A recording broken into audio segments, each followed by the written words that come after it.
Bienvenida a la Franchise Show. There was my attempt at Spanish. And what that means, hopefully, is hello and welcome to the Franchise Show. As you can see, my backdrop is slightly different today. I was going to try and make it a nice backdrop on the balcony, but I was fully silhouetted and it was incredibly noisy as well because they're putting in some sort of air conditioning unit outside. So we have the lovely backdrop of my hotel room in Lanzarote. But anyway, look, I hope you are all well. Oh, was that me? And that you've had a good week in franchising. I hope you're all doing swimmingly. Now I'm doing particularly swimmingly because I'm on holiday and I've been doing a lot of swimming. So I'm doing very swimmingly. Anyway, so where do we always begin? We always begin by letting you know what this show is all about. And the Franchise Show is, as you can imagine, about franchising. Kind of gives it away, doesn't it, the title? But actually, you know what? It's about a lot more than that. If you're a prospective franchisee, or if you are a franchisor, or if you're an entrepreneur that's looking at ways to grow and scale your business, then this is a show that hopefully you can watch and join in with and ask questions and join in the discussion. And hopefully think about some things that you might not have thought of before. It's not necessarily about answering questions. It's more about raising questions. And it's driven by you. It's driven by the community, the people that are here. We are blessed to have an amazing community in franchising. And this show really takes on board that community. Now, it's a live show. So if you are watching it at between 5:15 and about 6-ish on Tuesday, June 18th, then we're live. And you can comment live. And we can do things like this. We can bring it right up on the screen. And if you're watching it in the future, then, always catch us live. We're Tuesdays. We're 5:15 GMT. And we are 12:15 EST.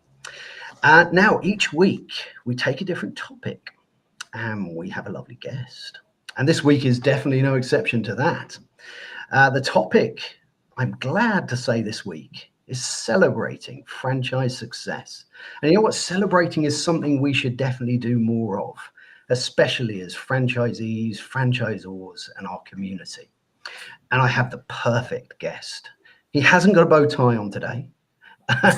But you will often see him with a bow tie, and he's often the host. So this makes a change for him. But it is the wonderful Scott English, and we are talking celebrating franchise success. So Scott, first of all, welcome to the Franchise Show. It's great to have you with us. Thank you very much for inviting me. I'm honoured. Thank you. Oh, the honour is all mine. Before we bring up lots of wonderful people that have joined us today, perhaps you could just do a little introduction to yourself and to Elite and the wider group as well. That would be fantastic. And I'm going to put up some comments. Yeah, absolutely. So our company is CE Marketing Group. So we are a awards event specialist. We do publishing digitally online as well. And as you know, we have the EF 100 Awards, which we're very excited about each year. It's now actually entering its 8th year, which is incredible from when we launched it. And we're very passionate about the franchising industry. It's a very big division of ours. And we continue to grow it each year. And we've just taken it internationally as well. Fantastic. Great introduction. Before we get into things today, let's recognize some of these wonderful people that have joined us. And I hope to hear some fantastic stories from you all of celebrating your successes. So we have Natalia. Great to have you here, Natalia. Regular audience member and future guest. Very near future as well.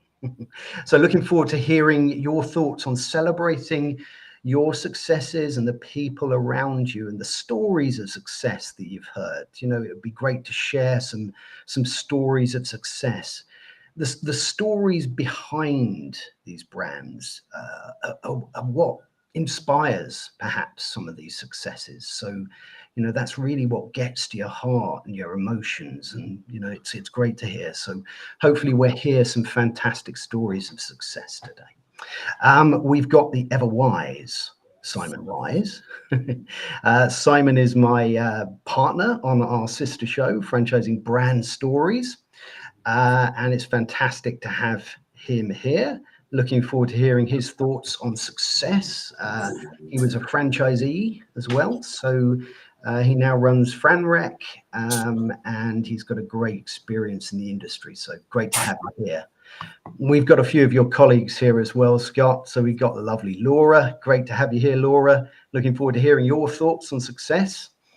We're going to discuss one bit of success soon because we have a new sponsor. I don't know if you notice anything around here that's suggesting who it might be, but I'm going to let you know in a minute. And talking of sponsors, we have the lovely Nick Plevin here, guest last week. Oh, look at that. He's in Croatia. I'm in Lanzarote. Everyone's on holiday at the moment. So fantastic to have you here and looking forward to hearing your thoughts on franchise success as we continue today.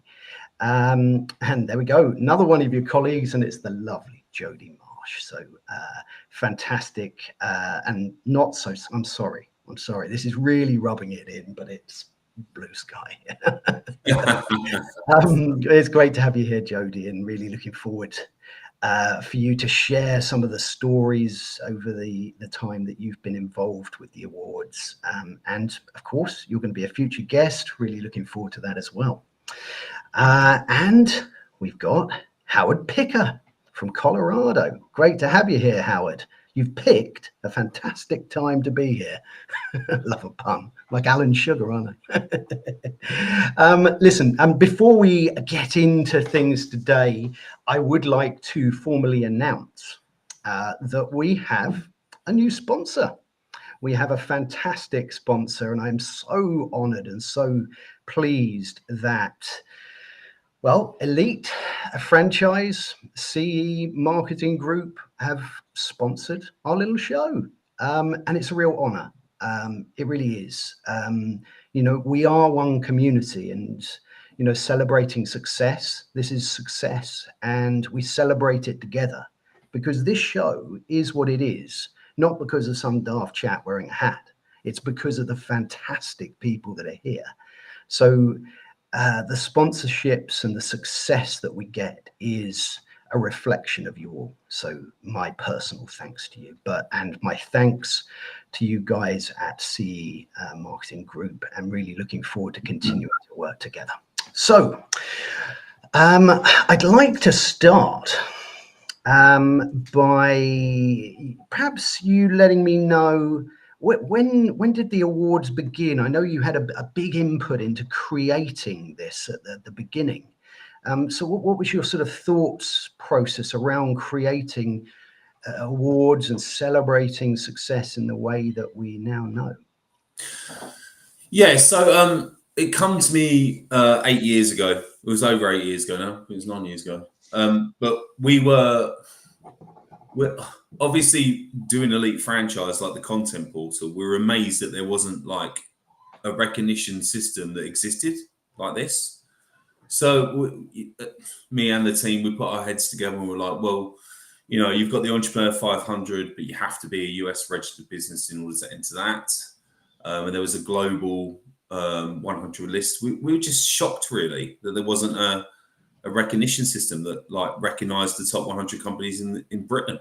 So I was like, let's do it. My team were like, you're crazy. You're going to get in trouble. Like, no one wants to be ranked in a system like this. It won't work. It won't happen. And I was very forward thinking about it. I was like, no, let's celebrate the UK's franchises. Let's do it. So that's how it come about, really. Fantastic. Let's just recognise one more person that's been here, joined us today, and it's the fantastic Don Cohen. And he's but great to be here with Harvey and Scott. Congratulations on your sponsorship. Well, thank you, Don. Don taught me everything I know about LinkedIn Live. So if you like what I do, then you must love Don. So great to have you here, Don. And we got a question here from Simon. So let's pop this up quickly and see what you make of this one. What makes a franchise successful? The number of franchisees they recruit, or the franchisee level economics and validation from the network? It's a good question as to how you define success. How do you answer that one? It's a very good question, Simon. I think times have changed. Years ago, you could have perceived that like everything's based around profit, and that you're a successful business person if you're making a lot of money. But times have definitely changed with the new generation. So it isn't just about, for example, like it could be about how many franchisees you've got, the longevity of your company, and how much profit you're making. But nowadays it's very different. So a lot of the criteria we have is around the support you give to your team, the contribution that you give to the economy, the charities you give to. I think if I was to pick one word, I'd say purpose. That's what everything's about now. It's dramatically shifted over the last 2 decades. So everything's about purpose now. So I think the criteria that we choose is very appropriate. And also we ask our franchisors as well what they want to be judged on. So when we send out our surveys, we say, are you happy with this criteria? Like, what do you want us to judge you on to be an elite franchise? And I think that comes through really, really well. Yeah, absolutely. You're right. Things have taken a bit of a shift, we, in the other show, we deal a lot with stories, and, I was very fortunate enough to be at the awards this year, a fantastic evening, and the highlights for me was hearing some of the life-changing stories around franchising, and they were nothing to do with profits, nothing to do with the mechanics of what franchising is. It's to do with how it changes people's lives, and that's a real success to be celebrated. I mean, we've started to talk here about some of the intangibles, perhaps, that awards and this is celebrating. But I suppose if you were being cynical about things, you might think, well, why do I go to all this effort and expense for what is a trophy? How would you deal with someone with that attitude? Not my attitude, by the way. Well, that's once again another great question, Harvey. We haven't got enough time to talk about it today, but let's just say there's a lot of reasons why you should get involved in awards, not just for your company brand, but for your team, like who works for you, like the reward, like to let your team know that they've done an amazing job. I think that's a huge one, to give people, motivation and to say, guys, we're doing really, really well. Like, I think that's a huge one. I think it's very, very important in terms of your business and credibility around who you are and what you do. And I think that everybody should get involved in awards. I mean, like, I've got my CMO, she's on the chat today, and she's been bugging me for a long time that we should be ourselves as a marketing company, we should be getting involved in awards. So I think it's really, really important, really, really important to have. And not only that, like, if you're doing well, like, why shouldn't you be recognized for that? Why shouldn't you be rewarded for that? Like, you deserve it. You've done all this hard work, and you've jumped through all the hoops, you've done everything you need to do, and you're being rewarded for all your efforts. I think it's an absolute must, to be fair, Harvey. Completely agree. I completely agree with you. And again, having been to the ceremony itself and watched, it's just such an incredible feeling in the room. You know, you've got so many people who have achieved so many things. You know, and I always say with franchising, you're buying time, you're buying other people's mistakes, other people's hard work, and through those mistakes and through that hard work and then those successes, that's what franchising is sharing, that end result. And absolutely that needs to be celebrated, because it's really, really hard to get your business into a place where it's franchisable and that model is working. And yeah, it deserves to be celebrated. We will recognize somebody else who has joined us, and it's Johnny Joseph. Fantastic to have you here, Johnny. Johnny has been a guest on the show. Johnny is a franchise auditor, so don't be scared of him. But he's a lovely chap, and you know what? I remember our conversation about auditing, and you know, the fact that you can have a real positive with that, and you know, discovering how well people are doing, and you know, and celebrating, you know, the fact that they are doing well within the model. So great to have you here, Johnny. Looking forward to hearing your thoughts. Let's take a little question from Simon. What's Simon got to say? Simon says, how does a franchise brand elevate itself from the bottom half of the table to the top 10? This is a really good question. You know, you see a lot of names that, you know, make it up there in the top 10. You know, what do they do to get there, and how can perhaps an emerging brand, you know, or someone who's sort of mid-table, is that the word? No football expert, but work their way up to the you know, to the top? Well, a typical example of that is travel franchise. Recently, over the last couple of years, or another good example is Bradfield Home Care. The development of these companies is somewhat incredible. So, as much as you like we were talking about before, you know, obviously we're going to reward people that have done well over the years. So we're not going to take away the fact that a certain brand has been running for 50 years, or they have got the network turnover and profit that they've got, or they have got the longevity. We're not going to take that away from them. That's fair.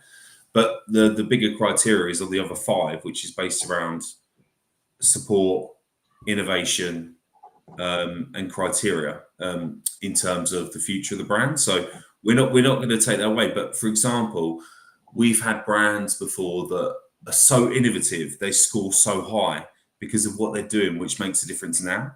So they might not be a QSR, they might not be F&B, but they're doing something that's like outstanding.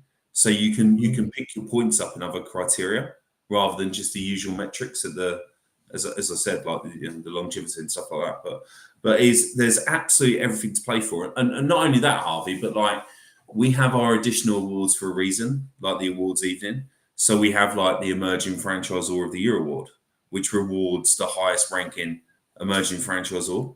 We even have now the last year it commenced. We have the Outstanding Achievement Award for the franchisee that has done that incredible, that deserves to be recognised. So I think, and like you said, like when you come to our awards evening, it's not, am I going to win an award? Like you've won an award, you're already there. Like you get your frame certificate, that kind of thing. So it's just a massive recognition evening, and that's what we try to do. We just try to recognise how incredible the industry is. To be fair. Yeah, absolutely. And again, you know, my overwhelming memories, you know, when you had a franchisee up on stage telling her story, it was, you know, it was really touching and really moving and really important in terms of a celebration. So, and it's good to see that diversity of different awards. You know, it's not just franchisors. You know, you're looking at franchisees as well, and you know, I believe you even had a franchise influencer. I've got no idea even what that is. Yeah. We've got somebody else here as well that's joined us, and it's Jitten. It's great to have Jitten here.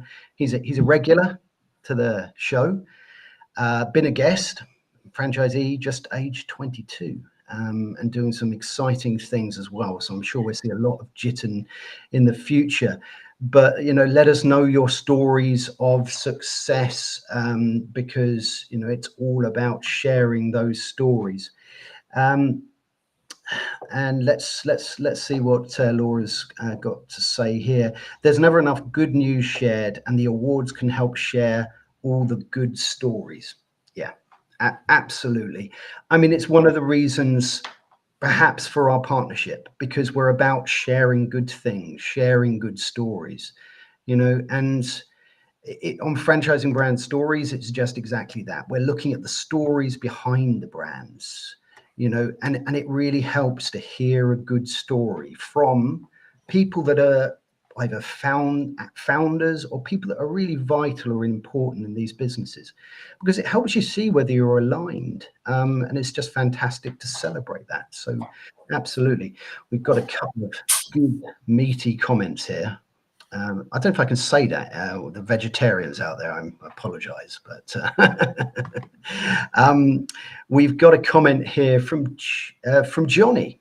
Johnny has put, as you mentioned, I perform franchise audits, and it may be a surprise to some that success in what I do is finding very little additional royalties owned by the Z's.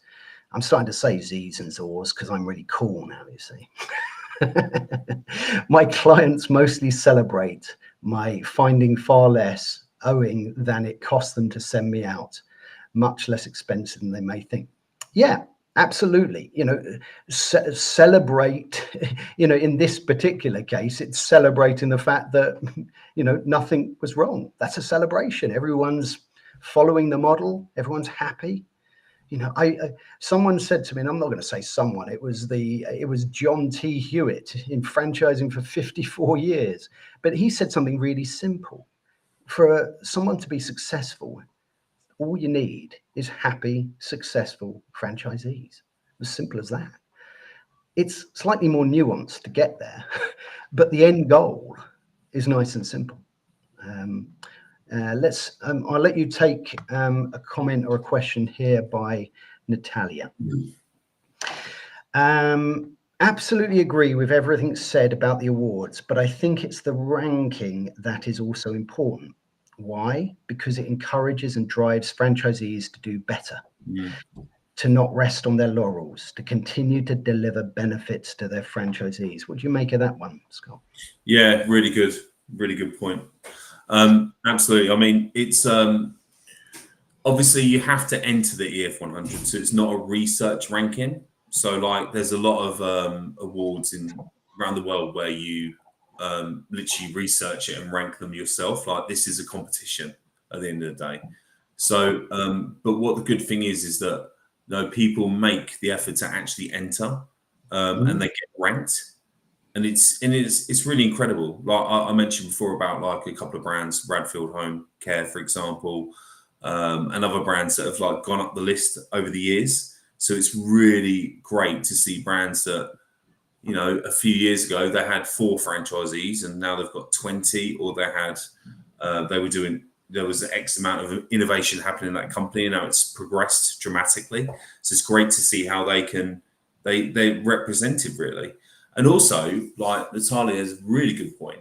When you're an emerging franchisor, you haven't got 1,000 locations or premises. Like, how great is it that you get the opportunity to benchmark yourself against brands like Subway or Papa John's or, all the bigger companies that are out there in franchising? Like, imagine what that must mean to them. Like to get in and you climb this league table based on how well you're performing. Like it's incredible. It's great. Brilliant. I completely agree, and I've put up one of our other lovely sponsors actually, because SEO Samba, apart from doing great marketing packages, also produce a list of people that are important in the franchise world, individuals that add value and benefit in the franchise world. And it's a very similar thing in a way. It's celebrating people that do good and add value to the industry. But it very much is it's a ranking, it's 1 to 100. And therefore people are interested as to where they appear against, other people within the industry. And I think you're right. If you're an emerging brand and you're even in the 100 with the likes of, Subway or, or Driver Hire or whatever these brands are, I can't name all of them. I wish I could, but there's some fantastic, brands represented, and to know where you sit there is really interesting.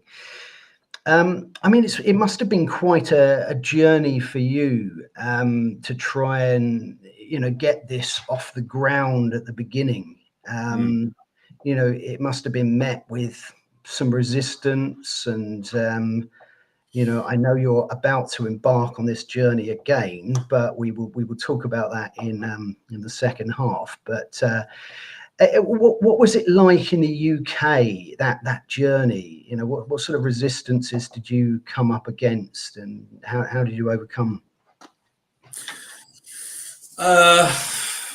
Well, as you know, Harvey, being in business, you get a lot of negativity. Like people like, it won't work, it won't happen, you can't do it.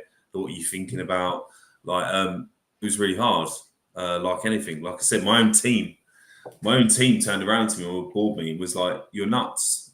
Why are you trying to rank the country of franchises? Like it's been done, or this won't work." But the thing is, it's kind of like a gut feeling, isn't it? Like when you know that something's going to work, you just go with it. You just run with it. Like the first year I had when we opened the EF 100 and we ranked it, I had a couple of companies that come back to me and spoke to me about like how we're doing it, that kind of thing. But nothing really. I mean, all we've been met with was gratitude. All we've been met with is gratitude, to be fair. Like that it's the thing is, it's about recognition, right? So whether you don't make it in or you do make it in, whether you're number 100 or you're number 1, the fact that you've made it in is a really good thing. So I think that people appreciate that we're putting in all this effort to kind of recognize franchises in general in the UK, and that's what we're doing. That is what we're doing. We're trying to. I mean, I'm probably one of the biggest advocates for franchising you'll ever meet. I literally shout about it. I'm the one that's knocking on Gov's door about it. Like I'm out there telling people and telling the world why they should get involved in franchising, because I'm so passionate about it.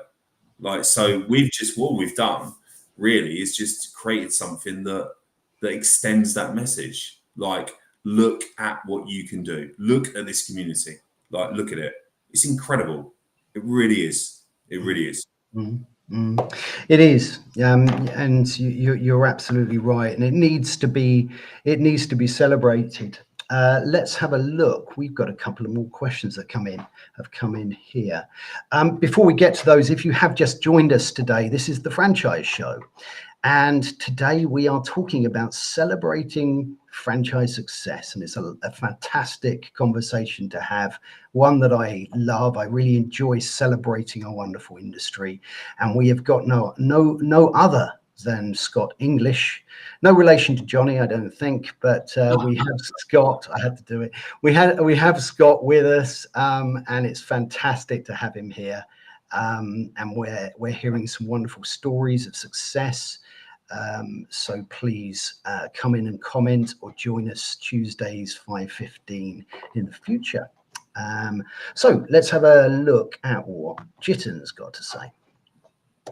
Jitin has put, Scott, are there any industries or sectors that are underrepresented at the Franchising Awards? What types of success categories are the rankings based on? Let's deal with the first part of that question, Scott. Is there a sector that you think it would be great if there's more from this particular sector or area of business? That's a really good question. I'd definitely say F&B and QSR without a doubt. Like, I think it's not that they're unsure of how they'll get on, but like we get certain entries each year, like a definitive brand will enter for that particular year and then not enter again. It's like they're kind of seeing how they'll rank, which is, it's a shame because, you know, everybody knows like the most successful brands in the UK, like, and who they are. And it'd be good if they had the confidence to enter. But so I definitely feel that. Well, interesting enough, like I'm so amazed and appreciative of how well children's franchises do. Like every year, I'm just shocked. I think they were the highest amount of entries that we had last year was children's activity franchises. I think that's brilliant because, as anyone will tell you, like, you know, the children's activities franchises are probably the most underappreciated. Like, they're because of what they do, and I think it's brilliant that they continue to do so well, and it goes to show you like what they can do. I hope that answers the question. Yeah, I think it does. I think we've touched on the success categories. Is there anything? I mean, what I will say today as well is we are going to have the wonderful Jodie Marsh on in a few weeks' time, and we're going to be delving a bit deeper into these awards, you know, and some of your questions perhaps can be answered then. Let's have a look at a question here or a comment here from the wonderful Natalie Healy. And Natalie has put, great motivation, Scott. I love the way you described the awards as a benchmark.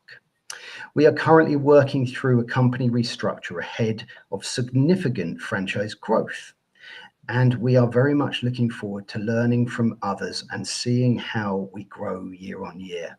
Yeah, I mean, you know, I looked at it a little bit, you know, when you get something like, I don't know, the FTSE 100, I mean, I'm going a bit boring there, but they don't tend to rank themselves in that. They just make this list, don't they? You know? Yeah. And it's very interesting as to whether someone is a position in it or whether someone's included in you're in this list. You know, what's your sort of thoughts on the two, you know, whether there was a ranking or there wasn't? I mean, like we're not the judge executioner, right, ourselves. So I ensure that we have an external judging panel. So we make sure that we have very experienced thought leaders in the industry that make these decisions on who should be ranked where.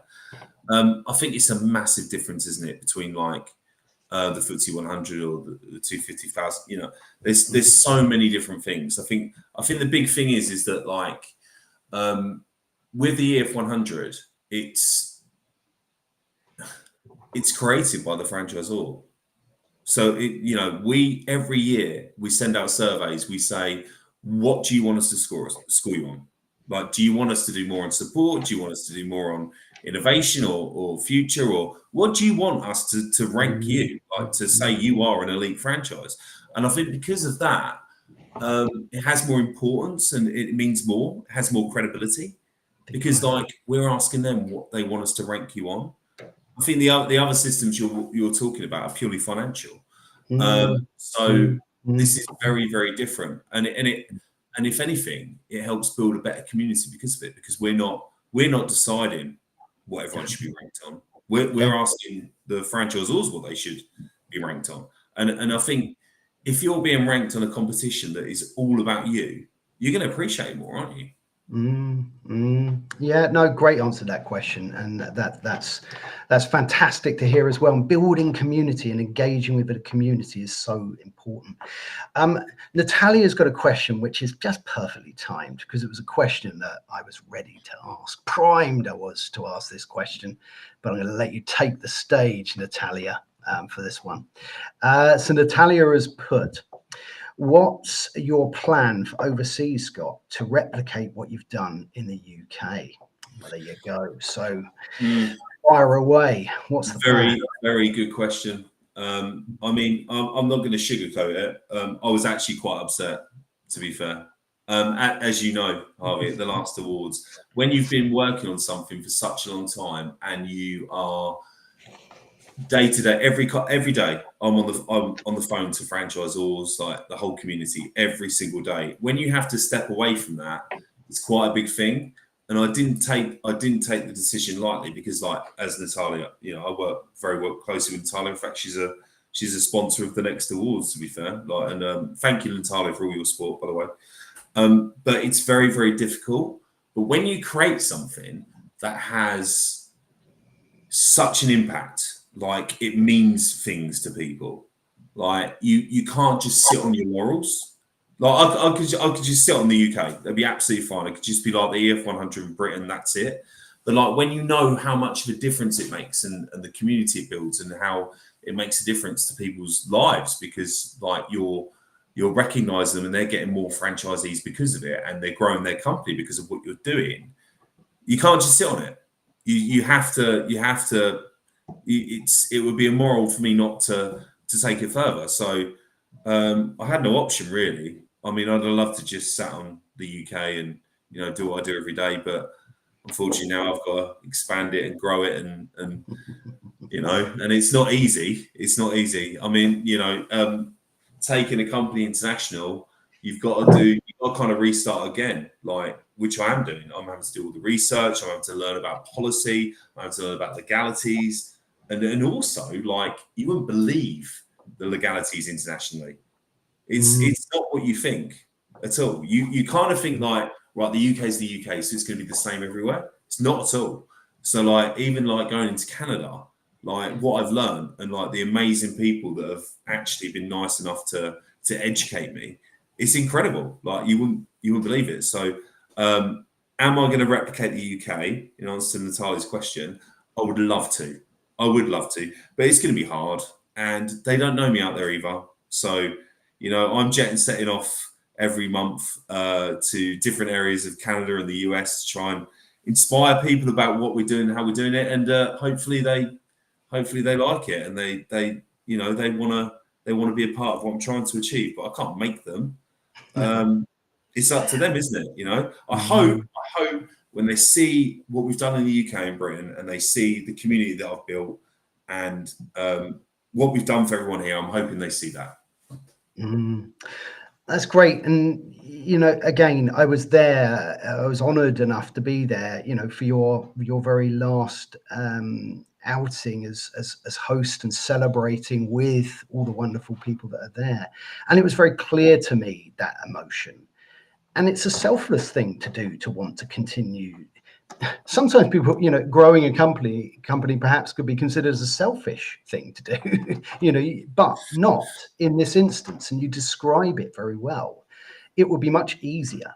You would have a much more relaxing, stress-free life to just continue doing. Don't forget, I've got a very young family as well, Harvey. I've got a very young family. That is not easy, going over there with two young kids. I'll rephrase that then.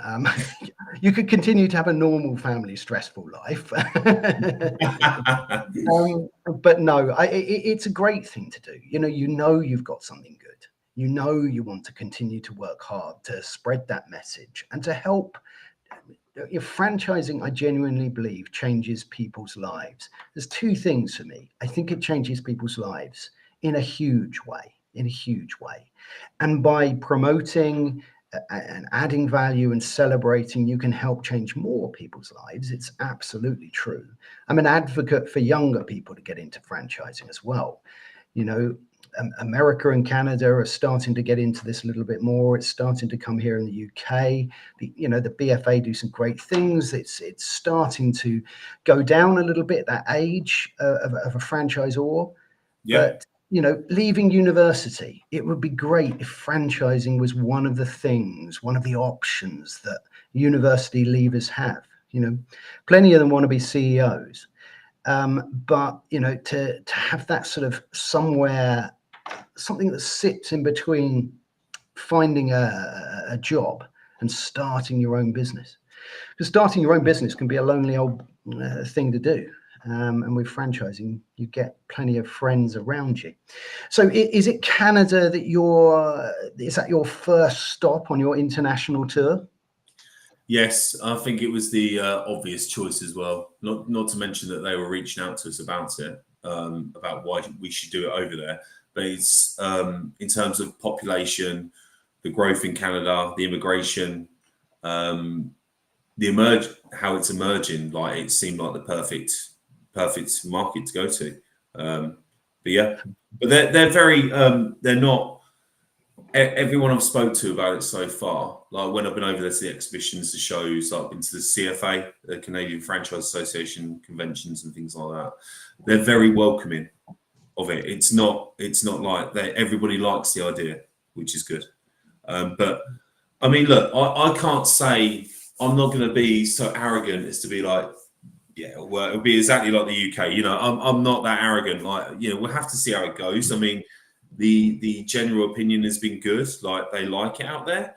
I mean, my obvious goal would be to take it worldwide. You know, with Australia on my list afterwards. But we'll have to see how it goes, Harvey. Australia, it's true.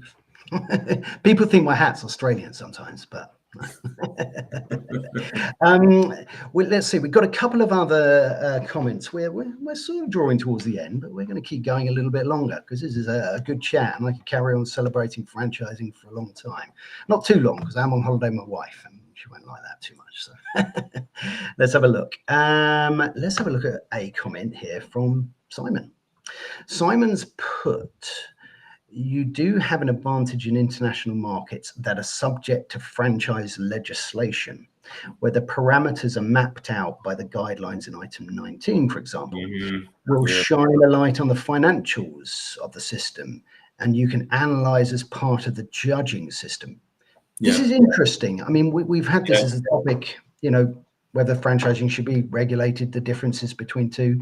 Do you think it'll make your job, or not your job, but the job of the judges, would it make that a little bit easier to have that, you know, those sorts of things as the criteria? Or... Yeah, Simon, great question. It's interesting, isn't it? I think what you have to do is you have to make sure that you're putting on something that is respectable in terms of the industry or the country that you're working in. So we're gonna make sure that the judging that we do, or not my decision, but the judging that the panelists do, will be based around covering all of these kind of items.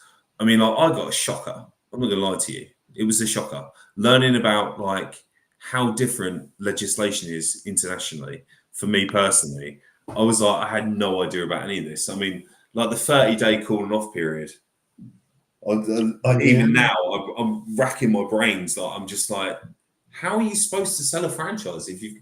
But like, they're obviously they're used to it. They've been doing it for years. Like, you know, it is what it is out there. So you kind of have to adapt around what is the normal. So we will obviously, with our criteria, and when we're taking in applications and we're doing the scoring, we'll adapt around what the usual legislation is. So that's absolutely fine. We're clearly going to do that. But I still struggle to get my head around it. I know what you mean. I know what you mean. It's a different world, isn't it? It's a different world. Really, really it's interesting to embrace it, to see what difference, both positive and negative, it has on the industry. Perhaps, you know, take the good from it. Interestingly, Harvey, just to come back on you on that. So I watched Pip's talk with you the other day, and you know, when I speak to like huge thought leaders, or I speak to the CFA and like people over there about should things be regulated, it's really interesting to see the different opinions and how like the fors and against for it. And like when you listen to Pip and Pip's explanations about why it doesn't need to be regulated, and then you listen to someone else that thinks it does, it's really interesting. Really interesting. It is.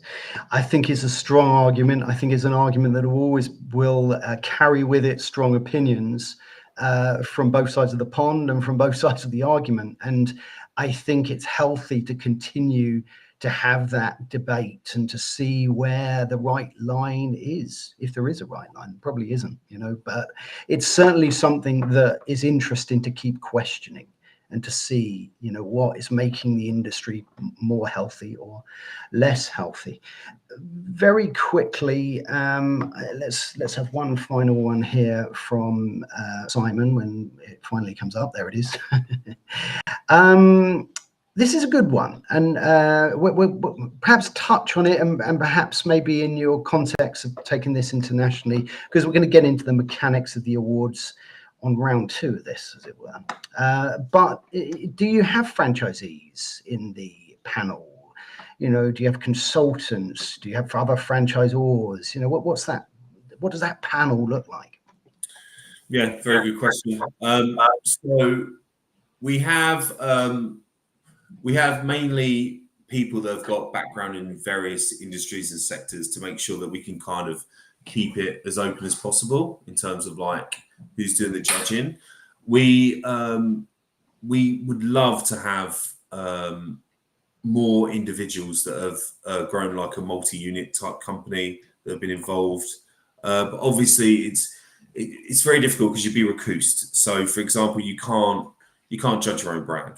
So when we talk to consultants, like they can't judge brands they work with, and we're very articulate in knowing who does what. If you're invited as a judge, like we know your background, we know what you're doing.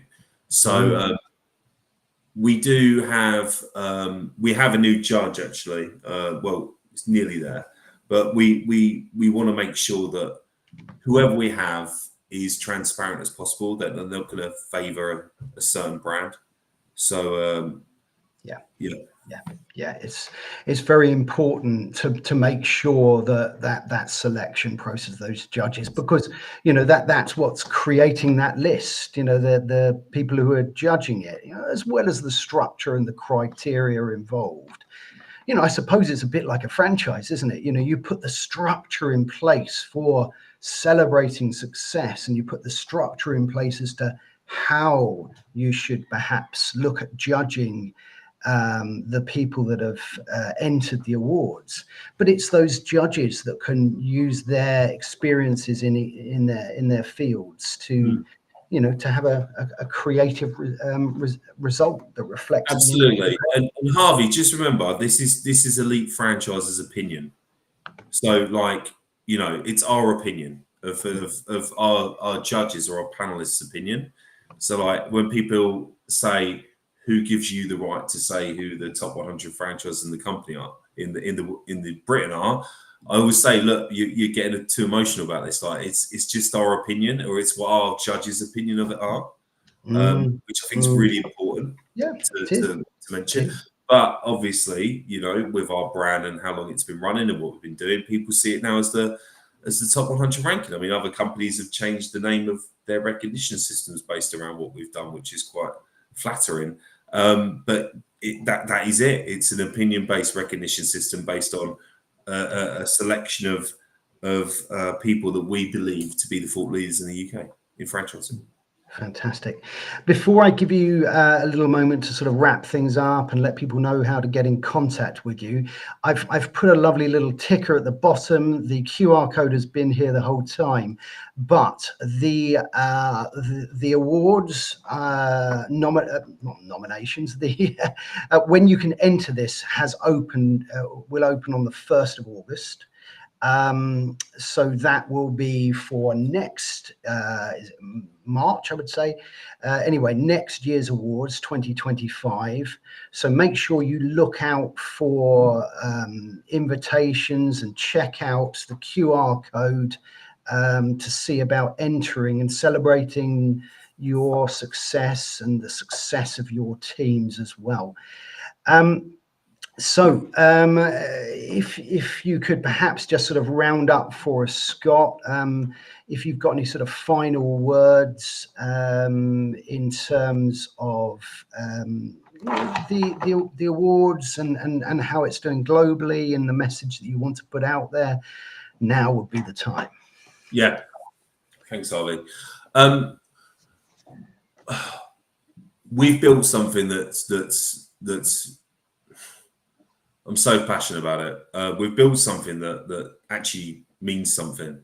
So we've launched into Canada. If anyone from Canada is watching, like if you ask anyone in Britain what the EF 100 is all about, and if you went there, you'll understand just what it means to be a part of it. It really means something. So I just hope in Canada they get what I'm trying to do. That's the big thing. I really do, because like it's not easy to do this thing, and I'm doing it because I feel responsible for creating something like this, what we've got in the UK into Canada, the same as I'll do it every other country. So I just want people to know that I'm not doing it for profit or you know, some ego boost or anything like that. I'm doing it because when you have a feeling of this amazing community and what it means, I just hope they get what I'm trying to do. Oh, absolutely. I hope so too. I'm a big advocate and supporter.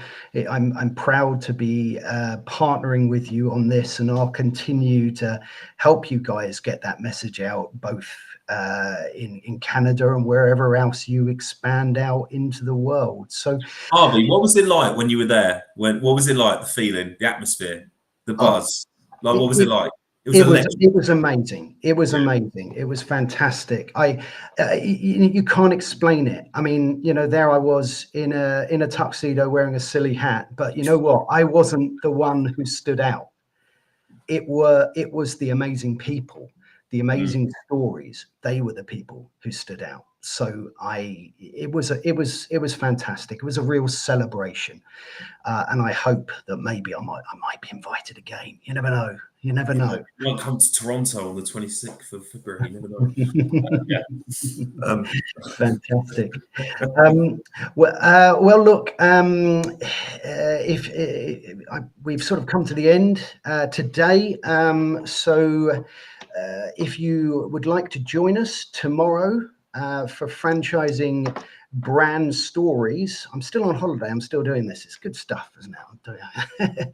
And we are hearing the story behind Teslon with the legend that is Ryan Armitage. So it's going to be great to have a good chat with Ryan if he stops running for a moment or two. Yeah. Exactly. So join us tomorrow, 5:15 GMT, 12:15 EST. And join us the same time next week for the franchise show, 5:15 GMT, 12:15 EST on Tuesday. So that's going to be fantastic. Scott, once again, thank you very much for your time today. It's been a real pleasure to have you on the show. If there's anything else you want to say, you know, please do. But I'd like to thank everybody else for being on the show today. It's the community here, just as these awards, it's the community around us that makes these things special. So thank you to everyone who has been here live today. Thank you for everyone who watches this in the future. You know, join us to continue to celebrate our industry, both in the UK and around the world. So thank you very much for being with us today, and really appreciate it. So we will see you next week. Have a fantastic week. Take good care. Cheers.